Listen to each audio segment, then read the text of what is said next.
are we going to talk about today? All right, so let's talk about how social media can impact your case. Can social media impact your case?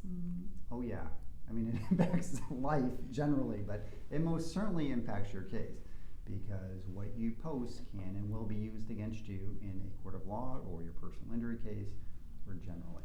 So people have to be mindful of that. So it's funny because when I do intake with people, if they're older, I don't really get into the social media stuff, but if they're in their 20s, I'm all over it like white on rice because people just don't think about it. And I tell them, the insurance companies will, most certainly the adjuster sitting at her desk will pull up your name and go through Facebook or whatever Snapchats or Insta Snaps or whatever you're on, and they'll track you down and kind of see what's going on. And do you look like somebody who's hurt?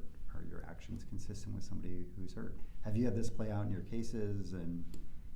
Well, for me, I used it quite a lot when I used to work on the defense end. When I was the defense lawyer coming in to take your deposition, not only would I check social media, but I would search the internet to see if there was anything on you, and I would try to get you to tell me something quite opposite. And I would walk into mediation when you've told me that you can't lift your arms above your head with 16 pictures of you dancing on the bar. So it certainly is a useful tool.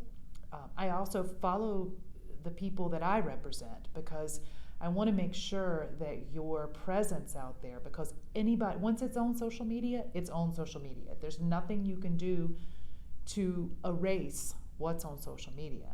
So I always tell people, general rule of thumb is not to discuss anything about the accident, because not only are you charged with your postings, if people start commenting and making different comments about what has happened, those things can come into play as well.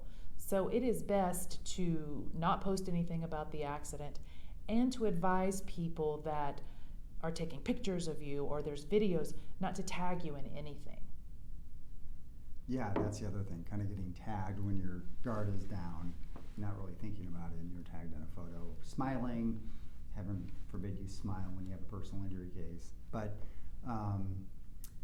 yeah, I think just being mindful that you can't delete things that you posted. You can't delete your account or close down your account because that's kind of destruction of evidence. The defense does send out discovery requests to plaintiffs about social media use, but I know there was a lot of fighting over that over the years. I don't know where the law is currently on that, but typically, what it is, and you can expect people to find whatever you posted. So be mindful of that. Absolutely, especially if you're making a claim that your life is drastically different than your life was 2 years ago. They will go and get every single one of your posts from 2 years ago to show, and the post currently, to show that there is little, if any, change. So I don't think a lot of times people think about that when they're involved in these situations, because even if you delete it, it's not permanently deleted. It can always be found.